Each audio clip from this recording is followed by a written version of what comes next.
Josh McDowell is my guest. The book is called Undaunted, and this is Josh McDowell as you have never seen him or known him.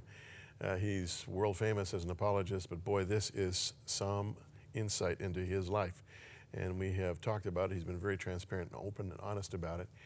And there are aspects of his life and ministry that I want to talk about before the week is done, vis-a-vis his real concern for young people and the impact of porn on the internet. But before we get there, I want to get back to the story. Your father, a wino, as you put it, the town drunk, you used to tie him up when friends were coming over. I mean, this is something like out of a movie, and you've made a movie out of it, so we're looking forward to the movie.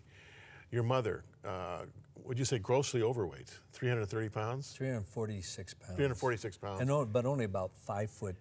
So she was almost as... She'd walk through a door and literally touch both sides. Well, there you go. She had a glandular problem. Right, thyroid? Today you take, thyroid. Yeah. Today you take a pill, salt. Back then, yeah. Oh, it didn't matter if you starve yourself, you gain weight. Yeah, yeah. And you know, I loved my mother. Yeah. But I was always embarrassed and felt shame to ever be seen in public with her. Yeah. And you were embarrassed and ashamed to be seen in public with your dad. So, here's the question. What happened to the two of them? Our audience are hanging. They're going to get their book and they're going to read all of the detail, but just what happened to your dad? What happened to your mom? After I trusted Christ as Savior and Lord, I don't know if you understand this. I went to my dad, the man I hated most in the world, and this shocked me. I said, Dad, it was in a diner in Battle Creek, Michigan. I said, Dad, I love you. That scared me. I did not want to love my dad. Did you have to build yourself up to saying that? I didn't know I was going to say it. It just kind of came out of you? And it scared me. Because I wanted, now, I think a lot of people don't understand this, I wanted the joy of hating the man who I felt had killed my mother and destroyed my family. There's a certain joy in hating, in bitterness.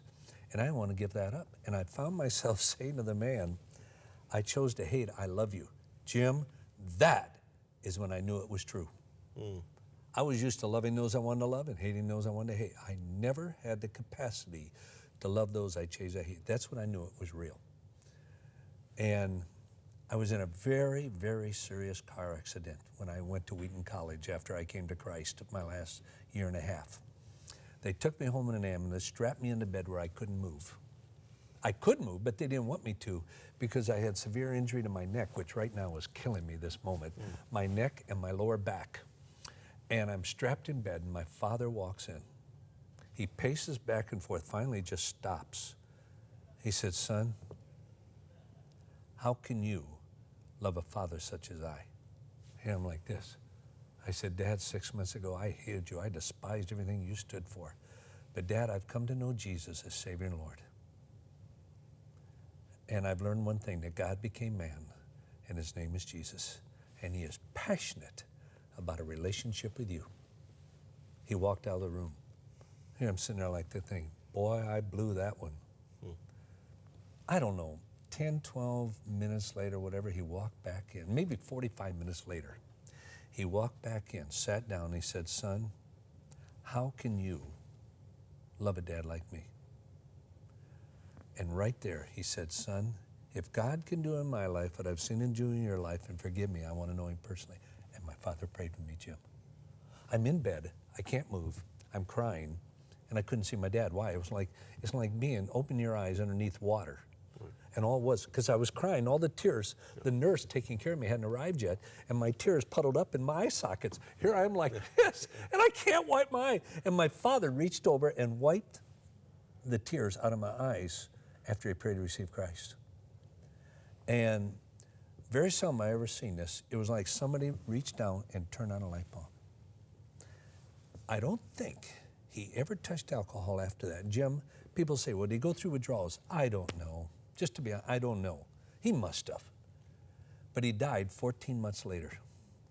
But in that 14 months, see, 3/4 of his stomach had to be removed. His entire liver was destroyed through 37 years drink. But in that 14 months, scores of people, not just in Union City, but going way out around, committed their lives to Jesus Christ.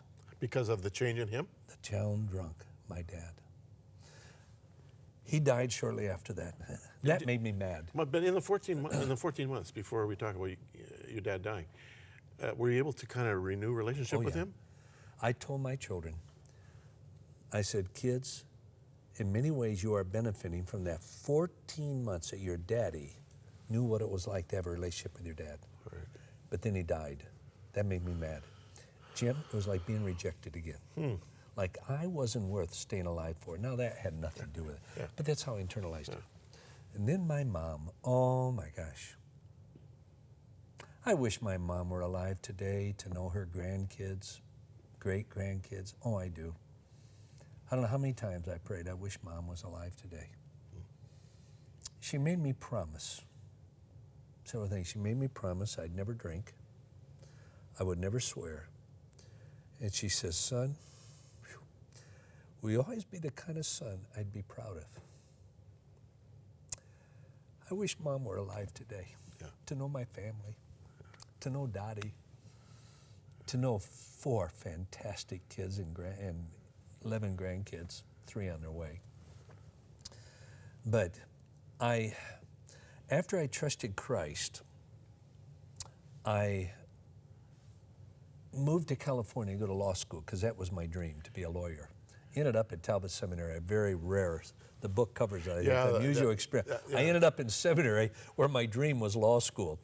And the first Christmas, it started in September, had the Christmas break, studying for exams in January, which is horrible because it ruins your Christmas.